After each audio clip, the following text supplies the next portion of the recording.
Bonsoir à tous et soyez bienvenus pour cette nouvelle petite vidéo review avec et sans spoil, bien évidemment. Ça faisait un petit moment, je crois que la dernière c'était pour Civil War.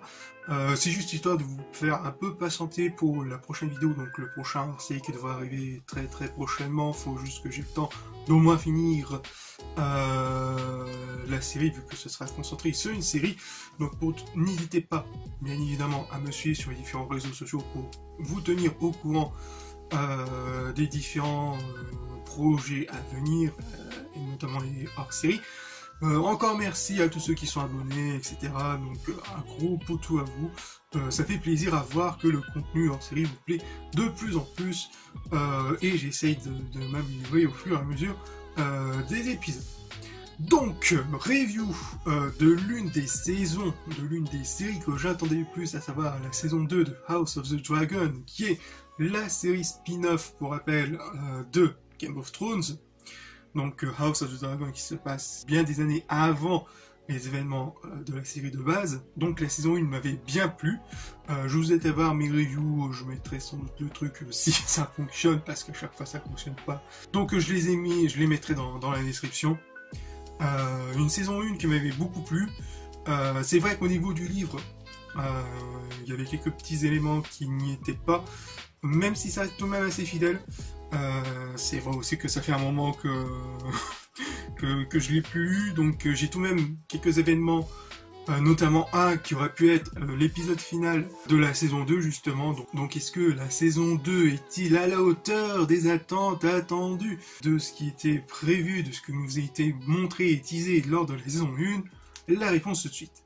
On va dire que cette saison 2 tient ses promesses plus ou moins. C'est vraiment le oui et non, avec tout de même quelques petites déceptions là-dessus. Déjà de base, j'avais lu et entendu via les différentes critiques que à la base ça va être sur 10 épisodes, comme d'habitude, de ce qui a été fait même sur la série de base, avant que la série de base lui aussi décide pour sa dernière saison de faire que 8 épisodes. Et c'est le cas pour celui-ci, pour cette saison 2 avec 8 épisodes. C'est vrai que d'un côté ça manque, on va dire, 2 épisodes de plus, donc à savoir les épisodes 9 et 10. Je ne sais pas si lors de la production ça a été touché par la fameuse grève des scénaristes, même s'ils ont dit tout de même le contraire lors de la promotion de la saison 2. Dans la façon dont c'est terminé, c'est vrai, ça donne vraiment cette sensation d'inachevé tout de même, qui manquait vraiment ce final assez marquant qu'on avait l'habitude de voir avec Game of Thrones, mais aussi avec la saison de House of the Dragon. C'est vrai qu'il y avait un événement dans le bouquin sur un personnage bien particulier, enfin sur 2 personnages bien particuliers, lors d'une bataille bien particulière.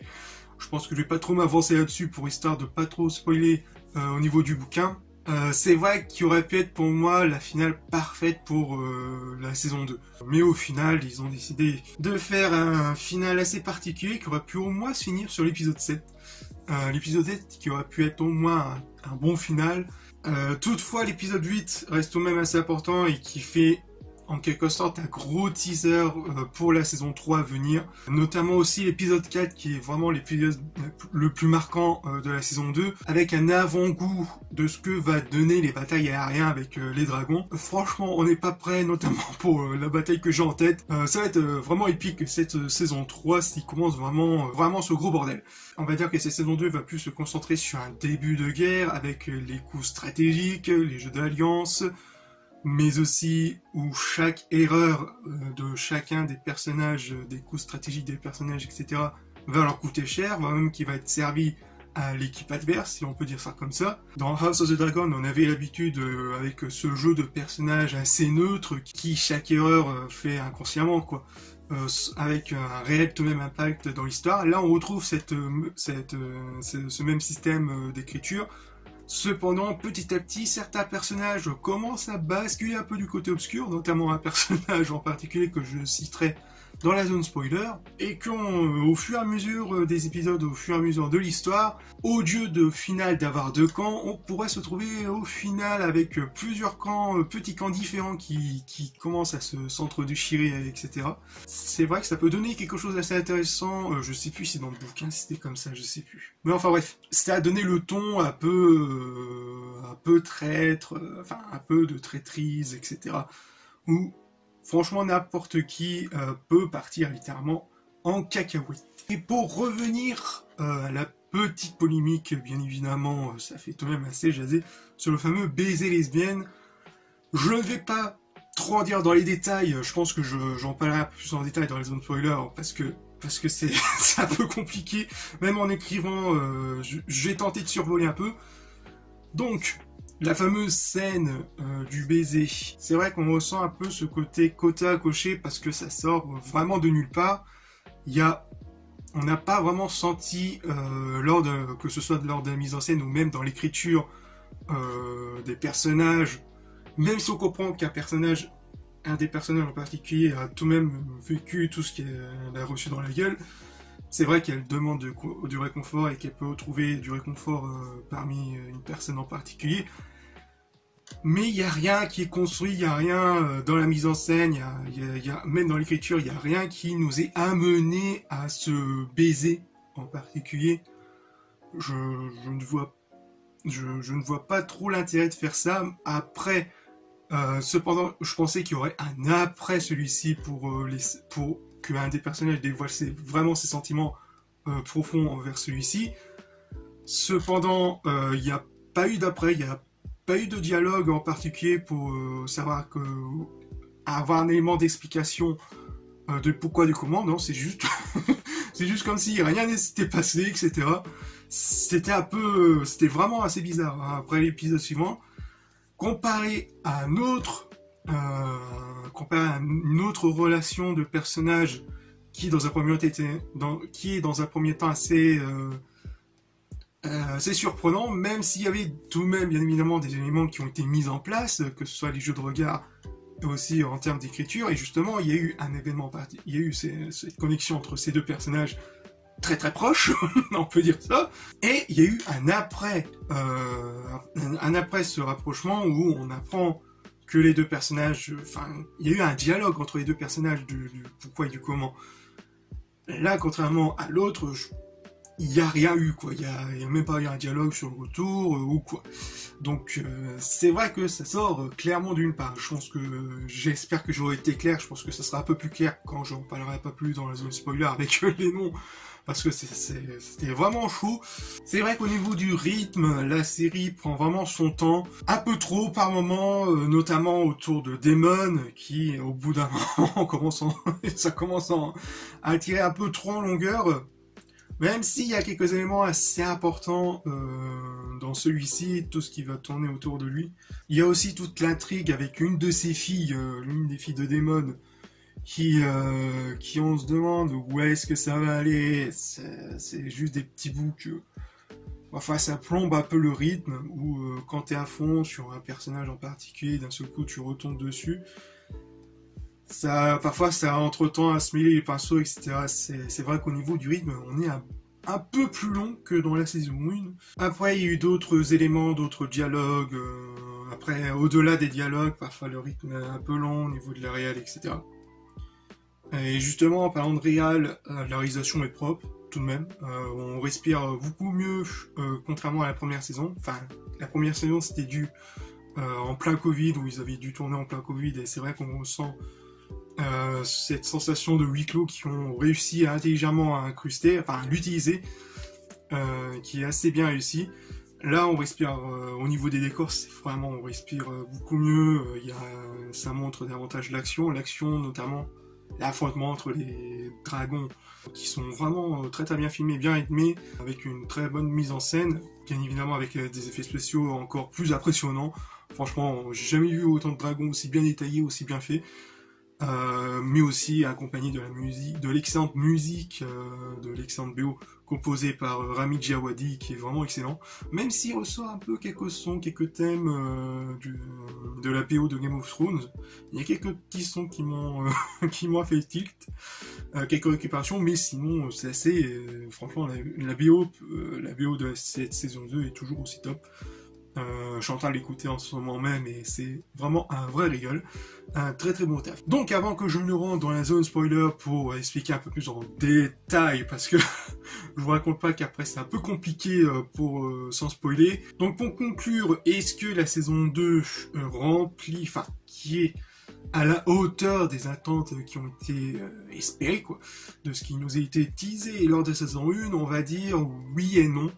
Enfin, je vais dire oui et non, quelques déceptions avec quelques pertes de rythme, etc. Mais sinon, cette saison 2 a tout de même quelques forces, tout de même de très bonnes forces, notamment sur la psychologie des personnages, les jeux stratégiques qui sont vraiment bien détaillés et qui nous montrent un peu le contexte de ce qui va se passer lors de cette saison 3. Donc une saison 2 qui est tout de même assez intéressant à suivre, qui est tout de même assez marquant, notamment pour moi l'épisode 4 et 7 qui sont vraiment les plus marquants. Donc on verra de ce que ça va donner par la suite. Je reste tout de même confiant à HBO et qui j'espère qu'on aura au moins des épisodes qui ont assez de traitement, qui ont au moins assez de temps pour traiter tout ça. Apparemment ça partirait sur 4 saisons. Donc on verra bien lorsque j'écris mes lignes, mes petites lignes, etc., mes petites notes. Et quand je tourne cette vidéo, donc on verra bien qu'est-ce que ça va donner. Je reste confiant pour HBO. Donc il va falloir attendre 2 ans, je crois. Apparemment ça va partir en production en 2025, cette année. Ouais, 2025. Bref, donc ça reste tout de même du très très bon. Hein, on va pas se l'avouer, même s'il y a tout de même quelques petits coups de mou au niveau du rythme, etc. Mais cette saison 2 tient tout de même quelques promesses assez intéressantes qui pourront être beaucoup plus exploitées par la suite. Donc on va rentrer dans la zone spoiler, donc c'est parti. Au-delà des classiques notions d'espace où l'homme projette ses pas, il est une dimension où peuvent se glisser par les innombrables portes du temps. Enfin, dans la zone spoiler où je peux enfin dire les noms et me ressentir sur quelques épisodes assez marquants, sur les événements un peu marquants de cette saison 2, qui reste quand même assez intéressant à voir. Donc sur le fameux baiser lesbienne. Donc comme je l'ai dit dans la zone non spoiler, c'est vrai qu'il n'y a rien qui a été développé autour de ça. C'est vrai que d'un côté, l'idée que Rhaenyra trouve le réconfort avec quelqu'un d'autre est pas si bête sur le papier. Dans la façon dont c'est exécuté, dans la façon dont c'est exécuté, excusez-moi, c'est, on va dire, ça sort vraiment de nulle part. Hein. C'est vraiment... ça pop d'un coup, hein. C'est vrai qu'on a cette sensation qu'il fallait cocher cette petite case de diversité, etc., qu'il fallait faire. C'est vrai que contrairement à la relation entre Alicent et Sir Criston Cole, où là c'était vraiment développé, il y a eu une première version un peu surprise, il y a eu cette scène un peu surprenante lorsqu'ils couchent ensemble, etc. Et par la suite, il y a eu un après, lors de l'épisode suivant, on les voit en train de discuter, en train de se faire ce jeu de regard, etc. Et il y a eu un développement autour de ça, quoi. Il y a eu ouais, non, on peut pas s'aimer parce que toi t'es là, voilà, etc. Il y a aussi, se continue tout de même ce petit jeu de regard, même si après, au niveau du développement de l'histoire et des personnages, notamment pour Alicent, qui essaie de rattraper, qui essaie de tout de même aussi de jouer le rôle de son père, à savoir Otto Hightower, qui est pour moi un des meilleurs personnages de la série, très très calculateur. On comprend un peu, d'un côté on peut comprendre, le bâtard, il va utiliser la mort de son petit-fils pour le truc, comme s'il n'y avait aucun sentiment, mais c'est vrai que d'un côté ça donne vraiment ce coup stratégique où, ouais regardez, c'est Rhaenyra qui a tué le gamin, voilà, quelle honte, etc. Après, forcément, Otto Hightower se fait virer par son petit-fils Aegon. Quel connard celui-là. Même si d'un côté, Aegon, et c'est là qu'il rentre avec ce jeu de neutre, avec les personnages, où Aegon, d'un côté, tu sens que le mec veut être le roi bon, quoi, veut faire les bons choix, etc. Même si d'après son ego prend dessus et qui vraiment veut la confiance en lui, quitte à se bourrer la gueule à partir directement sur le champ de bataille et qui va très vite le regretter. Il y a son frère Aemon qui lui va littéralement, je pense, qui va littéralement passer du côté obscur de la force. Ceci sûr avec les petits coups de pression qu'il va lui faire à son frère qui a miraculeusement survécu. Je crois que dans le bouquin, c'était son... Enfin, Aegon, le roi Aegon. Dans le bouquin, je crois que c'était l'armure qui était littéralement... qui avait fusionné avec sa peau, qui était impossible à enlever, etc. Choix un peu différent de la façon dont ça menait, mais pourquoi pas. Ça donne vraiment ce côté handicap du personnage, totalement détruit de l'intérieur, enfin détruit de l'extérieur, etc. Même s'il y a son frère qui lui donne un petit coup de pression, etc. Il est assez intéressant. Mais c'est vrai que Aemon va partir, commence littéralement petit à petit à partir du côté obscur de la force. C'est vrai qu'Alicent, à partir de là, ouais, franchement, l'actrice est top. Franchement, le développement du personnage est beaucoup mieux que dans la saison 1. Très intéressant. C'est vrai qu'elle part, qu'elle veut littéralement, elle n'en peut plus, elle en a plus rien à foutre. Et c'est vrai qu'au bout d'un moment, il y a cet échange avec Rhaenyra de temps en temps. Je crois qu'elles se réunissent au bout de 3-4 fois. 3-4 fois de souvenirs, mais je crois que c'est 3 fois. Même si on comprend très bien leurs gestes, c'est vrai que c'était déjà mort, quoi. Depuis la saison 1, c'est vrai que c'était déjà mort, donc c'était impossible qu'elles puissent se réunir, etc. Donc, sinon, ensuite, le truc des bâtards. Le dragon qui fait son barbecue, qui se déplace. Et qui va réunir, à savoir le bon, la butte et le truand, quoique c'est les deux bons, plus la butte et le truand fusionnés. le charpentier, le witcher et le mec de la taverne. Je crois que c'est Hugh, qui s'appelle comme ça. C'est Hugh, c'est ça? Ulf. C'est Ulf. Hugh, c'est le witcher, et comment il s'appelle? C'est Adam. Le charpentier, c'est Adam. Voilà, avec ce choix vraiment risqué de Rhaenyra qui essaye de trouver les renforts un peu partout, même si quitte à prendre des bâtards des Targaryens. C'est vrai que c'était risqué, hein. Les dragons n'ont pas vraiment apprécié, notamment qui avait fait son barbecue et qui a trouvé son dragonnier personnel, ça va, Hugh, qui je pense va faire qui va être très très royal, tout comme Adam. Mais par contre, le Ulf a surveillé. Je vous demande à surveiller ce Gugus, à surveiller, car il aura tout de même un enjeu important de souvenir de mes bouquins, du bouquin, que je dis, un bouquin, je crois. Ensuite, Daemon avec ses visions, avec la sorcière assez particulier. Parfois, comme je l'ai dit dans Zone no Spoiler, sans citer le personnage, c'est vrai que ça plombe un peu le rythme, mais qui reste quand même assez important, notamment lors du dernier épisode de la saison 8, de l'épisode 8, qui est assez intéressant, qui va vraiment littéralement changer le personnage. Et je pense que c'est aussi à cause du gamin qui a eu ses balls de le défier, de le provoquer, etc. Franchement, je pense que ça a bien joué au niveau du personnage. Donc Daemon, qui avec ses visions va comprendre enfin que la couronne c'est pas fait pour lui. Merde, avant que ça coupe, qu'est-ce que je disais? Putain, ça a coupé au bon moment, j'étais à fond dedans. Bref, pour revenir aux visions de Daemon, qui va, avec le retour de Viserys, qui va vraiment lui faire comprendre que, voilà, que tu n'es pas vraiment destiné, etc., qu'il aurait pu être aussi auprès de son frère pour mieux le comprendre, etc. Il y a aussi le retour de l'actrice Millie Alcock, je crois que c'était ça son nom. Ouais, Millie Alcock, la future Supergirl dans le film Superman de James Gunn qui devrait arriver prochainement. Donc un petit retour assez kiffé, assez plaisir. Franchement, elle a toujours de la gueule et elle est toujours vraiment incroyable cette actrice. Mais voilà, donc avec notamment la vision du futur qui va littéralement le faire changer d'avis, qui va vraiment bousculer son destin. Et qu'on verra avec cette fameuse fin où vraiment il fait ça vraiment pour Rhaenyra. Voilà.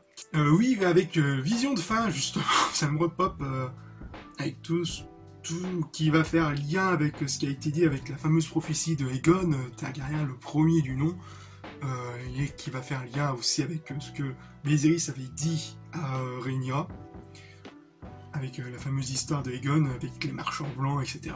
Avec le retour, c'est Emilia Clarke. Je ne sais pas si c'est vraiment elle pour le modèle. Je pense que c'est vraiment elle pour le modèle. Soit elle était faite en modèle 3D, ou soit c'était vraiment elle. Mais sinon, on voit vraiment que ça avait vraiment chamboulé avec Daemon. Donc assez intéressant, donc c'est dommage qu'ils n'ont pas pu explorer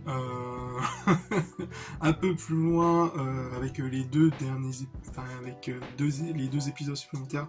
Je pense qu'on aura un peu plus un final un peu plus intéressant avec Daemon. Mais sinon, voilà. De Sir Criston Cole qui ne veut pas lâcher l'affaire avec Alicent. Tu sens qu'il a toujours vraiment l'aimer, qu'il veut toujours l'aimer, etc. Enfin, qu'il a toujours une place dans son cœur. Il y a tout le frère d'Alicent qui veut vraiment en découdre. Donc on va voir qu'est-ce que ça va donner entre les deux. C'est vrai qu'il y a aussi ce petit coup stratégique où chaque erreur peut servir à l'adversaire, notamment. Je pense que pour moi, vraiment le turnover, c'est vraiment la fin de la population qui vraiment crevait la dalle. Et Rhaenyra a eu l'intelligence d'envoyer des provisions pour montrer qu'elle pense au peuple, etc. Et qui va littéralement changer le destin des deux personnages, à savoir Hugh et Ulf, qui eux vont tout de même décider de faire appel, de répondre à l'appel des Targaryens. Ouais, un appel c'est très risqué. Oui, concernant la dame, je pense que ce sera tout de même un personnage assez... je pense que c'est tout de même un personnage assez important dans le livre. Faut que je relis le livre, ça fait un bail. Même si y a tout... je connais à peu près la fin des destinées de Rhaenyra, donc moi elle va finir tout comme Daemon, mais les autres je m'en rappelle plus. Faut que je relis le bouquin. Mais sinon, je pense que j'ai tout dit dans la zone spoiler de ce que j'ai voulu dire. Je pense que ça sera tout de même une assez grosse vidéo avec assez gros montage, pas mal de cuts parce que avec les bruits parasités, etc. Je vous cache pas, c'est assez chiant. Donc voilà, je pense que j'ai tout dit dans la zone spoiler. Oui, comme je l'ai dit en conclusion, une saison 2 très intéressante, même s'il y a tout de même quelques longueurs à droite à gauche qui gâchent un peu le truc au niveau du rythme. C'est vrai que c'est un peu dommage, mais sinon elle reste tout de même assez importante, assez intéressante, qui